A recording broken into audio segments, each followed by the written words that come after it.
वज़ीर आला पंजाब मियां हमजा शहबाज की पाकपतन आमद। दरबार बाबा फरीदुद्दीन गंज शकर के मज़ार पर हाजिरी दी और नून लीग के सीनियर रहनुमा और MPA पाकपतन मियां नवीद अली के वालिद राना अहमद अली की वफात पर मियां नवीद अली से इज़हार ताज़ियत किया।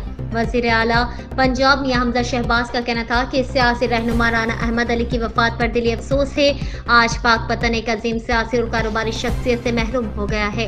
राना अहमद अली की पाकपतन के लिए की जाने वाली खिदमत को कभी भी फरामोश नहीं किया जा सकता। इनकी खिदमत को हमेशा याद रखा जाएगा।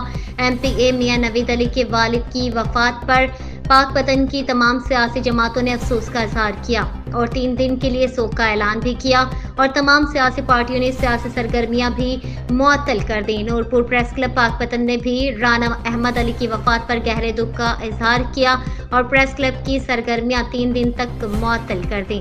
नज़ीर अहमद चौधरी, ब्यूरो चीफ, जंग न्यूज़ HD, डिस्ट्रिक्ट पाकपतन।